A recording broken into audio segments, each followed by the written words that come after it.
Scions of the Southland, May 17th. Mr. Grant, I need to hear about the dumbest sporting event ending that you have ever seen in your entire life. For example, I will go first.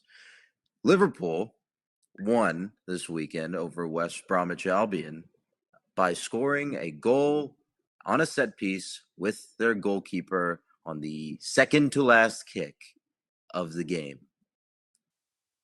Go for it. Well, we can pull out some recency bias here, and I can talk about the White Sox game I was at yesterday, in which the White Sox were trailing, going into the bottom of the ninth, needing 1 run to tie, 2 to win. I think Tim Anderson, might not have been Tim Anderson though, boinks a ground rule double into the opposing bullpen, putting a runner on second. He eventually is brought around to score. Yoan Moncada runs through a stop sign at third on a single and gets gunned out at the plate to make it 2 outs.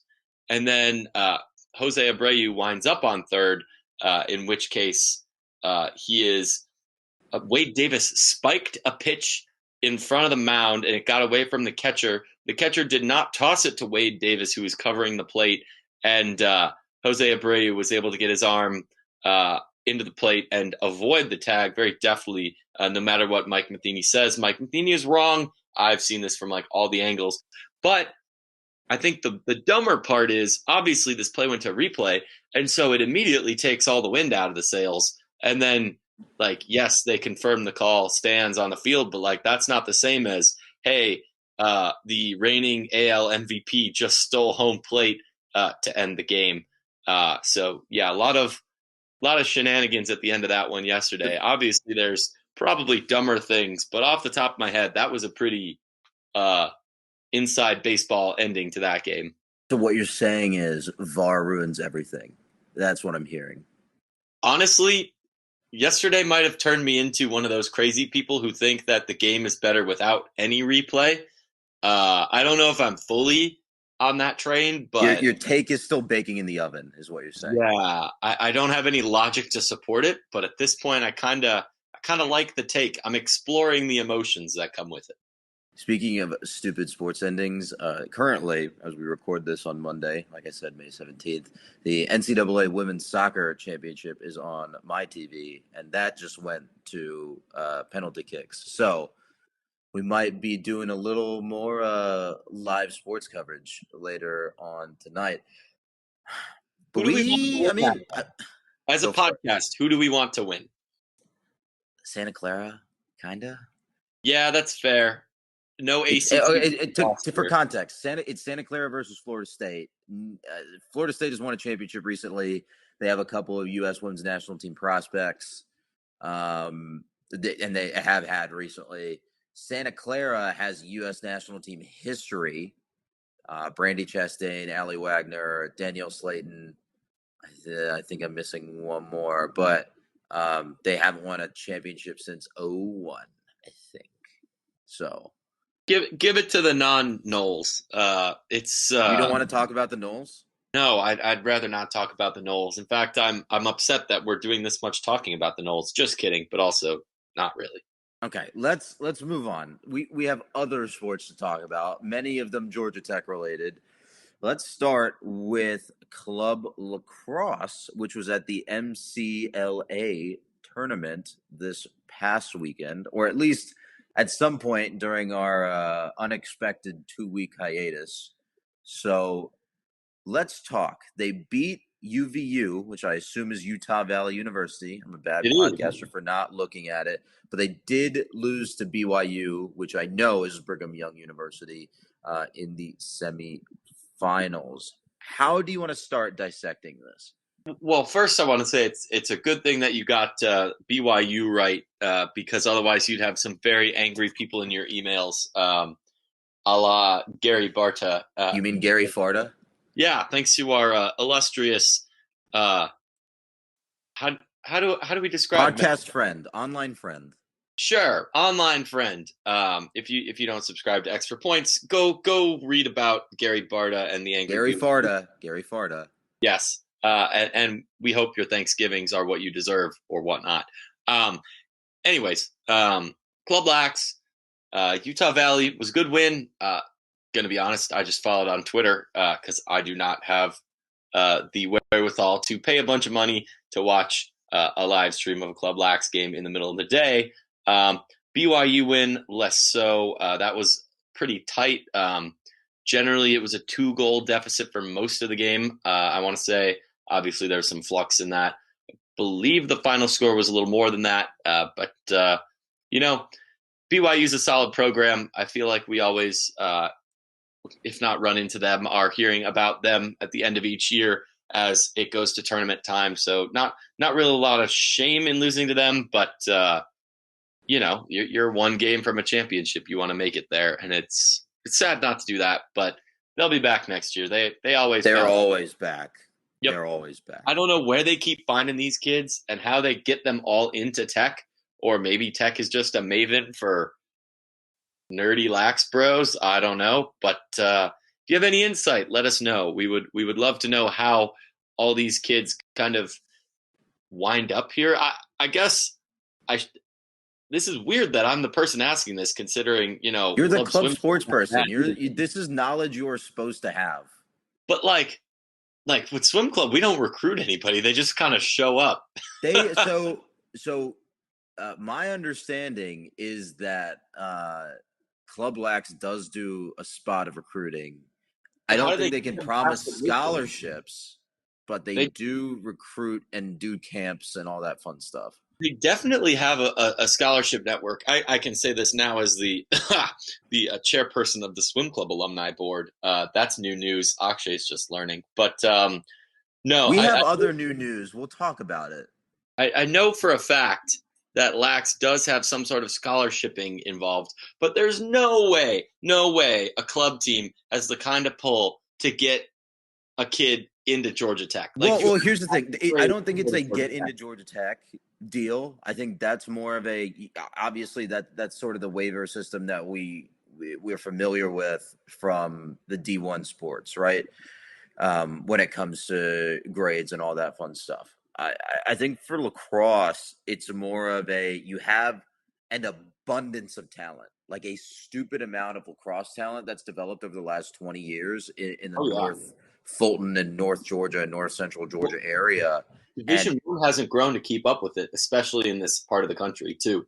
Yeah, and I mean, I don't know if Georgia has a lacrosse program, so that's number one. We obviously don't. We don't have either.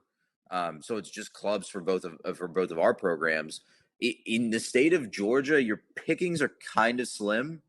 Most of that talent will go up to the Mid-Atlantic, which is where lacrosse programs exist. Not really over here. So you have a glut of kids from the North Fulton, North Georgia area that play lacrosse. They played at a high level, but they also don't necessarily want to leave the state, or they're not necessarily good enough to get a Division I scholarship. I mean, obviously, if you get a Division I scholarship, you're very, very good. Let's be clear about that. But they're just not at that same level, and so they come to Tech, they get their degree, and they're also able to play casually, well, quote unquote casually, more casually, even though it's very competitive, through the club program.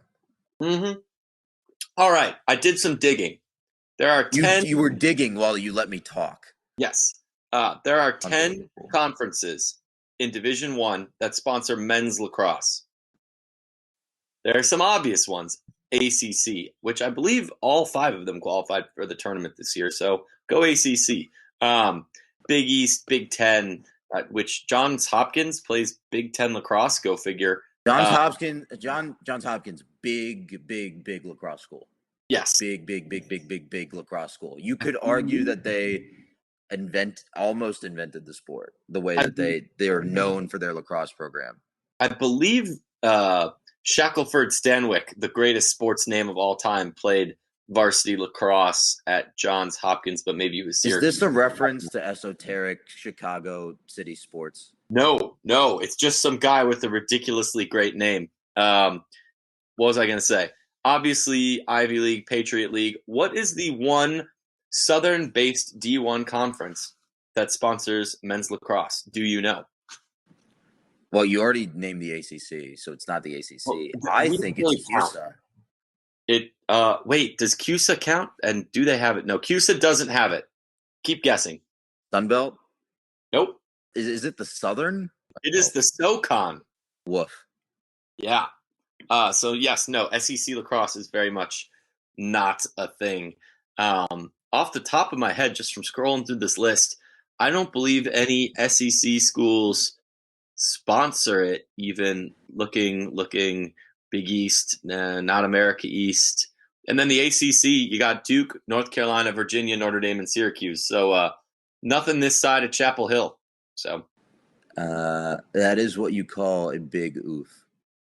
yeah, well, it's I guess a light existence here in the Southeast. Of course, Georgia Tech used to have it back in the 20s, but As a pet project of a single administrator. yes, who would just come and get shellacked by Northeastern teams. Again, we've long held that men's lacrosse is probably, It's probably D1 caliber. Yes, the most likely to make the jump. But like even from us talking about it, you dear readers, dear listeners, because visual medium, Podcasting visual 10 medium. conferences, maybe probably not even 100 schools playing it. There's a definite vacuum in terms of talent, and that's definitely something that can contribute to the Georgia Tech men's lacrosse team being what it is. Yeah. I mean, I think, like you said, we've established that the men's lacrosse team is probably the next likely to go to move up as a program. Also, congratulations, Santa Clara, for winning another national championship in soccer. You have to pay for seafood on that campus. What was I going to say? Well, what I was gonna finish the statement with is, they're not the only program, and we're kind of spooling the wire here at this point. They're not the only program that I think Tech should add to its arsenal, right? And I think we've talked about that. I mean, you have a lot of programs that Tech could add, especially when it comes to Title IX, right? You can add men's lacrosse. You could also add women's lacrosse. You could also add women's golf. Well, you could add women's soccer. I need to jump in on the women's golf because I was spitballing. You get a couple minutes. I was going to say I was spitballing this take. You were baking this take earlier. Really lit West Suburban Silver high school softball this afternoon, and men's lacrosse and women's golf are probably the two most obvious ads. But the biggest problem here is men's lax adds more scholarships than women's golf does. So even though, we have a women's golf program or a men's golf program that already has facilities, it's only 6-7 scholarships probably. You're not getting nearly enough to balance out the fact that, oh, hey, we're also going to drop the, I don't know, probably if baseball is 11.7, it's probably around 11.7 for a men's lacrosse team, right? You'd think. Mm-hmm. But of course I could do better prep and look it up. He says as Vamp. Yeah, you go vamp on what you were going to finish too. I felt bad kind of interrupting. No, it's just I think our argument, and we've been beating this drum for a while, right? Is Tech does not have to stay at 17 programs. 17 is the minimum. Tech has the where. I think it comes down to money. We got a mailbag question about this, and both of us agreed it comes down to money.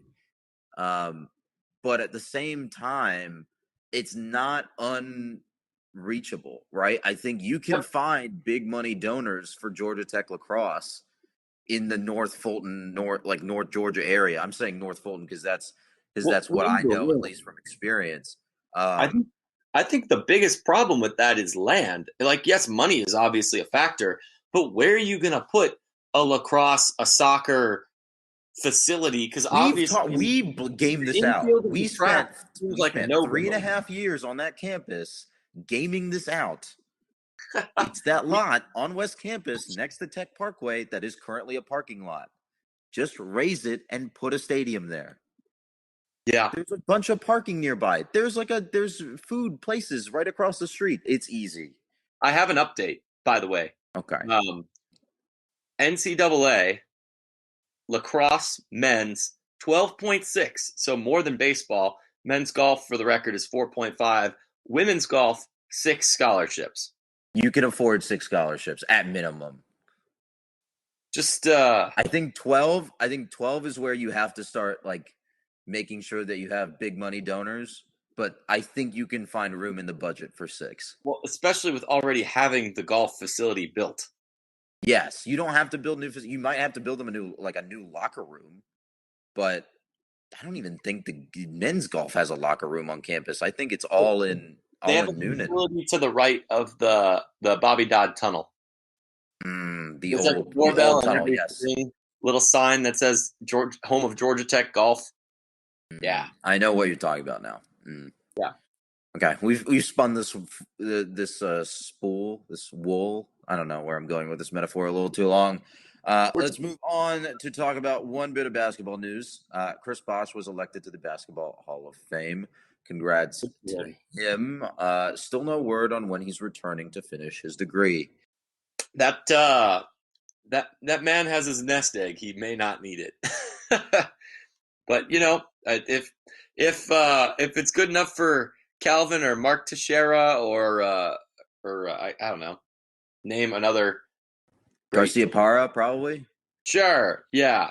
Then who knows? Maybe Mr. Bosch will find his way back on campus. Whoa, that's a weird concept. We can call ourselves Georgia Tech alums, but one of the greatest of all time to ever play here, Chris Bosh, cannot. That's weird. Yeah. Speaking of, why did you ruin my segue into talking about you graduating with your master's degree?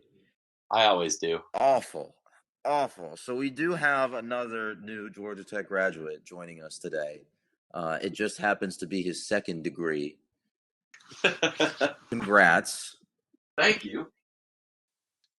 Now we're completely off the rails. You realize that? Oh, we will. I'll bring it back around with what I'm about to say. For those who have been like, hey, where has YJR been the last 2 weeks? Where's the history column been for 6 months? That has been all due to grad school, which is hard. So I've been taking a little Chicago sabbatical the last 2 weeks. And obviously that's kind of where the podcast has been too. So we're back. We're feeling rejuvenated. Scions of the Southland isn't going anywhere. Neither is this podcast, because we love to talk about all the stuff, including what other more maybe celebrated Twitter accounts or outlets may not ever actually get around to talking about, like lots of shit.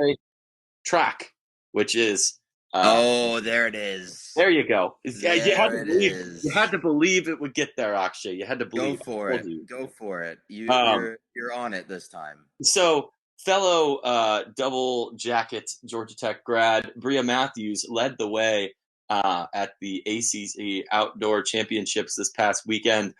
She was the outdoor MVP. She finished in second place in the conference in 2 different events. Again, this is all after a catastrophic injury, I believe 3-ish years ago, in which she had to completely switch her plant foot and all of that. In the process, got her ECE bachelor's and then master's degree this year, finishing out her eligibility. She is one of the best to ever do it on campus. So congrats. But arguably not the best individual event performance we saw all weekend either, with Nicole Fegans getting first and setting a meet record in the 10K, which, well, that's pretty good. Both those ladies will get very nice ACC first team showings for those, as well as we got a couple second teams as well. Notably, Olivia Moore in the pole vault. Yeah, I think she got 6th. The women got, let me check the score, but I believe, what'd they get? 11th and 13th for the men. Let's double check that. You vamp on something, and I will make sure that those 2 numbers are correct. Well, I also am going to look this up because, as we know, both of us are well-prepared podcasters. Well, numbers just go in and out of my head, and I know that is saying something for yeah, it was 11th and 14th. Uh, so yeah, not too great on the men's side. The women were in fourth after one day and kind of stacked their Moore, Matthews, and Fegan's events early, so only wound up with 36 points. But um, not a terrible showing. I don't know. Track has always been a bit spotty, I guess, for Georgia Tech. I feel like we've always had some really excellent top of the line performers, but the depth, honestly, the way we've talked about swimming in the past, just hasn't really uh, been there to carry the rest of the way. Mm-hmm. It's another year. It's another year to gain experience, especially for the young players. Insert a lot of coaching cliches and performance cliches, et cetera, et cetera. I believe that's the football staff's job, but that's Ooh, ooh. Okay, we're not touching that one. It's the off season. Do not put that evil on me, Ricky Bobby. they can't hurt us. It's May. Oh, they can, but we're not going to go into it. Moving on, one bit of swimming news that I know you will like to hear. Clark Wakeland qualified for the U.S. Olympic trials, and I believe the 400 meter something. I lost the tweet. Where was it? 400 meter free. He's a With distance boy, so that makes sense. He did it with a split time of 3:56.89. Which pretty good, pretty good. That's almost a minute faster than my best, so I cannot be judging him on that one. No, that's quite speedy. For those of you who don't know, the Olympic trials and the Olympics are in long course meters. So if you're like, what, 400 free? You guys usually talk about the 500. What happened? Well, the pool gets a little more than twice as long. And yeah, so less flip turns, but also a 400 meter works out not obviously not exactly the same as a 500 yard, but that is the equivalent event. So yeah, right up his alley. Best of luck. Being realistic, for him to be in the top two in the entire country and go to the Olympics would be uh, unlikely. I think is a fair and political way to say that. But the greatest meet in the world, in my humble opinion, is not the Olympics. It's probably U.S. Olympic trials or maybe NCAA's. But I don't know. If you're going to take a stance, take the stance. Fine, fine. The U.S. Olympic trials meet is a better meet than the Olympics. There, I said it. Okay. Boom. Well, angry Olympic swimmers can direct comment to @JakeGrant98 on Twitter. Ugh. I think we should just send them right into Carter's mentions, but Not our best idea.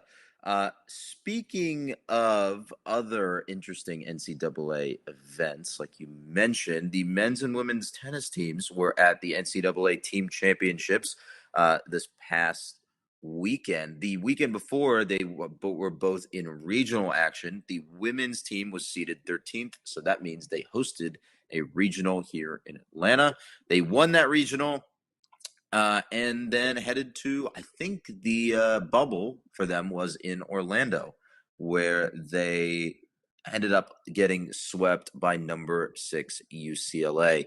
The men's team fell 4-3 to Memphis in the Knoxville regional. So, taking these as a composite and knowing that I think we still have the individual ones left, the individuals and doubles tournaments left. Yep. How do we feel about this season of tennis on the flats? Just in a brief statement here. The women met expectations. The men exceeded expectations. Both make me feel the warm and fuzzies on the inside, even though they did not end in national championships. Okay, I can deal with that. I mean, for the women, it was obviously the Sweet 16 loss, right? Yeah. And Well, especially against number 6 in the nation, UCLA, and I mean, they had beat number 6s earlier in the season, like Duke twice, and number 6, I think. But some of those conferences very, very strong. out west. I just thought of something that is brilliant. Uh-oh. Look at these two teams and tell me they do not exactly parallel, other than the fact that the men's team is super young, the basketball programs of their respective genders. I mean, I see it. One of them lost in the first round, and the women went to the Sweet Six. Okay, I'm picking up what you're putting down. Women met. Oh, well, the women's basketball team still exceeded expectations, or at least Far historical exceeded precedent. expectations. But women's tennis got their respectable seed, and they won through their regionals. They got the regional title into the Sweet 16. Very respectable. The men lost a tough, gutty match to a mid-major team in a relatively tough regional. That is, I don't know. It's not a perfect metaphor, but I couldn't pass up saying it at least. You know what? I'm gonna give it to you, and I'm gonna leave it there because I don't know if I have better analysis than that. I will say the men, we get 3 more years of just absolutely excellent tennis. That was me knocking on wood. I hope it only gets better for Anders Martin, for Marcus McDaniel, Pablo Keshav, all the way down Shandong, all the way down the roster. I think they can build on what they did this year. They're one of the last teams in the tournament. It's not. We're really making a habit of that this postseason, aren't we? Yeah, no kidding. But no, one of the last teams in the tournament. They're all underclassmen. That is great. Looking forward to great things from them next year. And the women, they put together one last ride with what I would say is the old core of players. The Vicky Flores and Kenya Jones belong to that Final Four team, and that squad, at least in my rose-colored glasses, a lot more than they do the current very young crew. But no, seeing them go is a travesty for all they've done on campus. A lot of what I mean, heck, I see the women's tennis social media numbers. Like a lot of our readers on From the Rumble seat don't click on YJR. They don't. I guess if they're not listening to the podcast, they won't hear this. But hopefully, y'all have grown to appreciate them because what they've done is excellent. And even outside of what we can cover and do, the involvement, especially of their two senior leaders in the student athletic board and the student government, and just building relationships with campus for their team and for them as individuals is not something you see from a ton of athletes. So that will be missed in terms of that leadership aspect too. Total person program. Yep, that's all I got. I don't have anything to play off of that, so we're moving on to one bit of golf news. Golf is still in the NCAA tournament. They are second right now in the Tallahassee Regional as we record. I think play is concluded for the day. They were 11 under par as a team in the first round. I think there's probably the requisite 4 rounds as per usual. So we will anxiously await to see how golf does in this one. Uh-huh. I believe top 5 go through unless they COVID changed the rules on me and I didn't follow through enough on that. But top 2 is a good place to be. They're playing with FSU and Liberty tomorrow. And like we said, I think 3 or 4 weeks ago, they saved playing their best golf for this time of year. And I think that's an okay place to be, right? Mm-hmm. No, I mean, that's a really good place to be, especially if you're on top of the game. And especially this program that has come so close in the last couple of years. Now, wouldn't it be a sight for this team that we've been talking a little dirty about all year to come and surprise us here? Yeah, I still maintain, men's lax, club swim, whatever. Last year, that's club sports. I think men's golf was so loaded that a trophy finish at NCAAs was the expectation last year, and for them to not get that chance is sad. But for them to have bounced back off of losing not one but two of the last two U.S. amateur champions is nothing short of incredible. So hopefully they keep riding the vibe, enjoying the Tallahassee golf courses and not the Tallahassee nightlife, and seeing through to the finish. 3 days left in Tallahassee, and then a super regional, and then the final. So, yep, gonna be one heck of a next couple weeks for that program. Switching gears to the bat and ball sports instead of the ball and club sport. Softball recently concluded their season. They were off in the 1 week that we did not record. But they ended up still being seeded 9th in the ACC tournament. They were in one of the play-in spots. They faced off against the 10 seed. I think it was the 10 seed Cuse, Syracuse. 8 seed. 8 seed? Yeah. 8 seed? I need to read my brackets better. So the 8 seed Cuse, and then also against Clemson after advancing. They no-hit Cuse. They put on a show in the play-in round there. That's the credit to Blake and Elliman for putting on a show on the mound. To the extent that we almost did an emergency recording of the podcast last week to try and fit that in. Yeah, because even on sabbatical, news still happens. But what was I going to say? This team is clearly better than their record. I think we can say after 2-0, like if it weren't for one or two more inches on batted balls, that Clemson game would have been a tie game. Probably would have gone to extras. 2 gems from Blake Nelliman in 2 days. That's a lot of pitches on the arm. Almost flawless fielding. Heck, flawless coaching calls to go to the VAR twice on.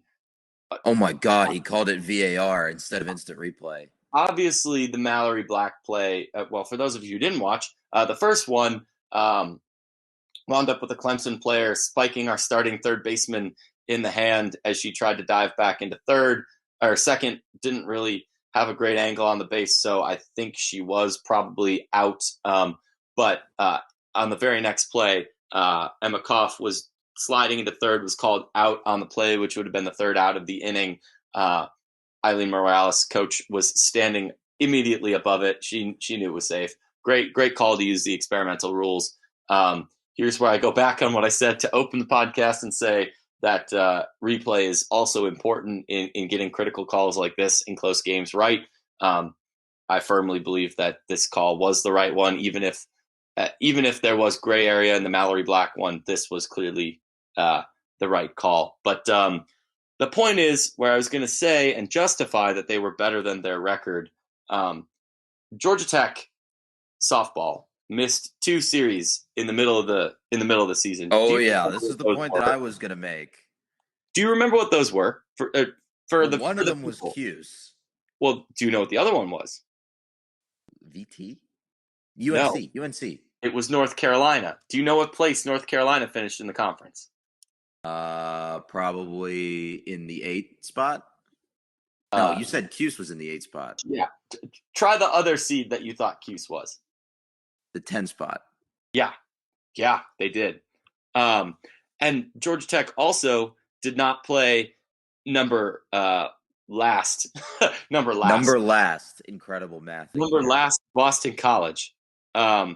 So much like looking at our basketball, men's basketball, and being like, hey, we were good and we didn't even play all these chump teams, blah, blah, blah, whatever.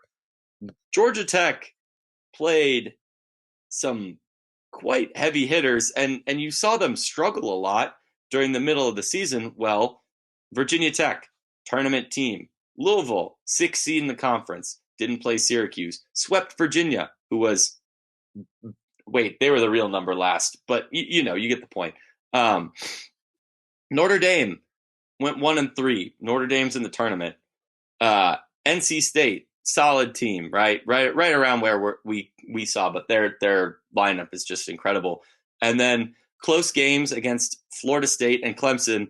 Florida State and Clemson are absolutely tournament teams. Clemson is the number one seed in the Athens regional. So they're number one seed in a regional they don't even get to host, which, yes, I hate the fact that Clemson softball is good. Stop making That's me a talk that's a about them. discussion for But another time. the We fact can that take some solace in they that are Clemson did not win this tournament. they are in the Athens regional and they're not the top seed. Wait, no, that's Duke. My bad.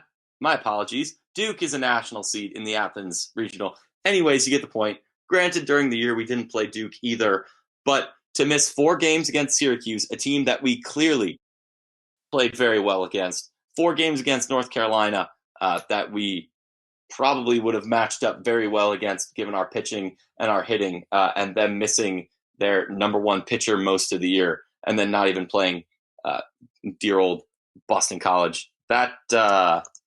It hurts, especially when you consider that they were like 6 or 7 games off of 500.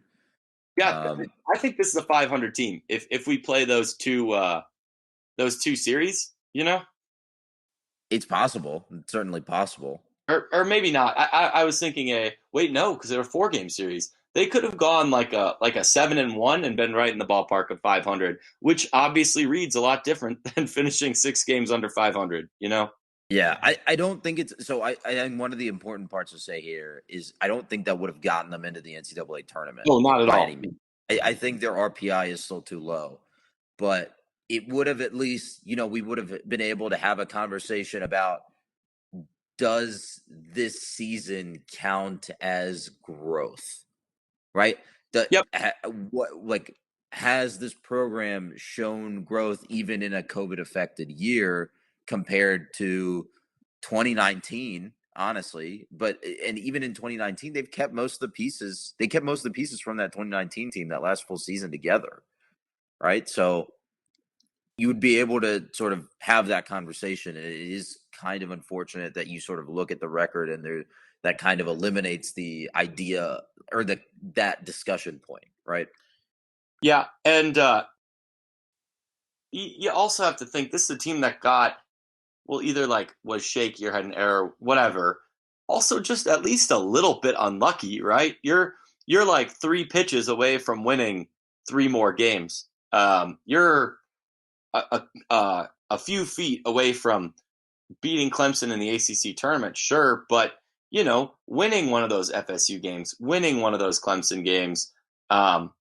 Granted, it kind of shoots that argument in the foot when you split series against Troy or Kennesaw State or whatnot. But yeah, if you look at past schedules, not to knock the Georgia Tech softball program, but those teams that finished above 500 the first 2 years of the Morales era, they had a lot of more out of conference games, right? And a lot of those games, yeah, sure, you have a series in Ames against Iowa State or whatnot, but for as many of those, it's not like they were destroying the Alabama, Auburn, Georgias of the world when we played them midweek, but we were shellacking Georgia State, so I don't know if you can necessarily call it growth, but I think, and especially if we would have played a more normal schedule, it would have at least been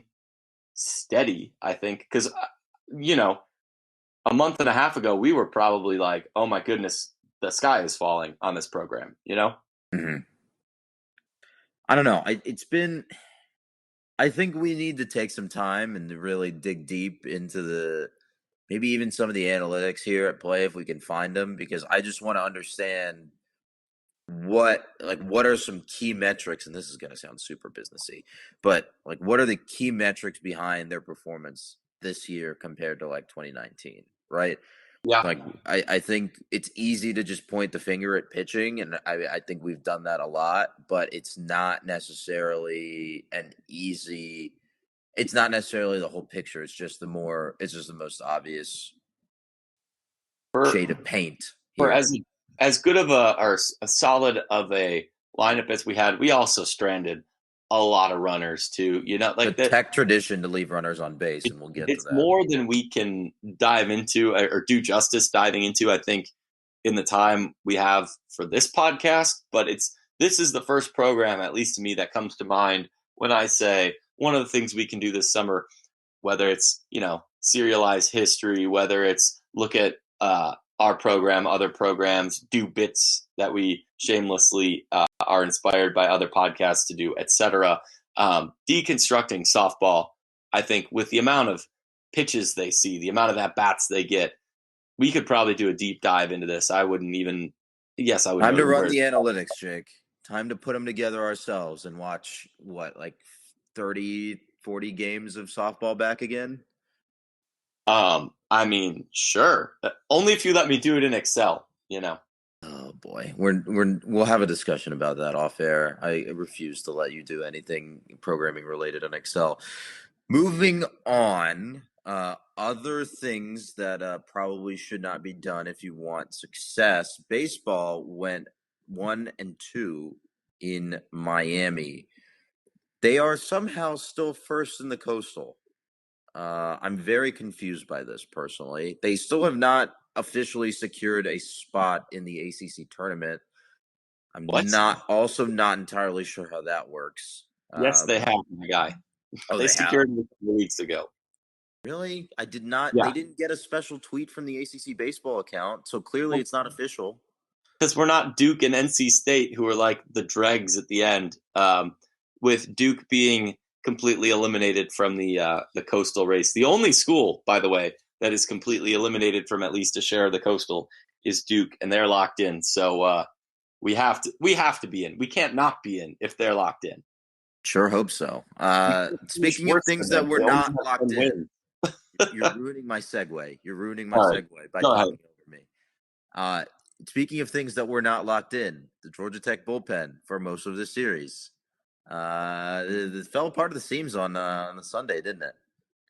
It did. Could not hit the broadside of a barn with I don't know, baseball. Not great. That is not how you win a baseball game. It really is not. I mean, you had a Tech team that was hitting very well early on in that game. They put up 4 or 5 runs by the fifth inning, and then seventh inning comes along. You walk 3 players in 11 pitches, and it's not a recipe for success. Yeah, the only saving grace, I think, of the weekend, and we can break down at least a little bit the wonderful start by Marquise Grissom Jr. And then Crawford coming out and to relieve him. But the saving grace on the weekend was that Pittsburgh and Virginia Tech, while we lost 2 games, they lost 3. So yeah, Miami gained some ground in the division race. They would need, I believe, a sweep to catch us, but don't quote me on that.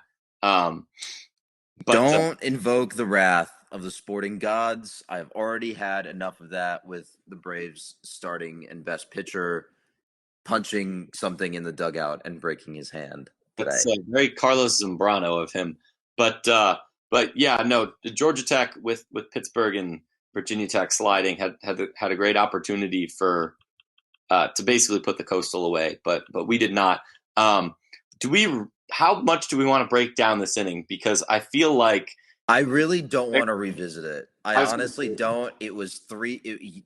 The dude, and I don't want to shame the guy by like putting his name out there, but the dude put together 3 walks on. It was literally 3 walks on 11 pitches to load the bases. How do you do 3 walks on 11 pitches? Is that a 3-ball walk? Oh wait, yeah, because that has to be at least 12, right? Yeah. Well, okay. It was. He may have hit a guy. I'm not entirely sure, but I'd have to go look it up. But it was. He. Oh no! It was. He only threw. Here's what it was. He only threw 3 strikes in 11 pitches. And that trend resulted in 3 walks. Because there was already a runner on. Yeah. Okay. Yeah, there was already a runner on, so he loaded the bases, and then someone hit a right shallow right field single to score 3 runs and cut the Tech lead to 1. And then there was a 2-run RBI single right after that put Miami ahead by 1, and the game kind of just ended there, in my opinion. So yeah, not our best work from the Georgia Tech bullpen. I also, this is one of the situations where you kind of have to be like, why didn't the manager pull the pitcher when you knew that he had faced 3 batters and was having trouble throwing strikes? That is a good question. A lot of mysteries to be solved at Russ Chandler Stadium, or excuse me, McNeese Ballpark at Russ Chandler Stadium. Yeah, I don't know. We get to watch him. Well, by the time this comes out, it'll be today. But we get to watch him play UGA. That was quite the theatrical game. The last time that we did battle against those guys. So it's gonna be a weird week. I was going to say I wanted at least out of our last 7 games. Probably 3-4 wins to feel comfortable about tournament stuff, and we got 1.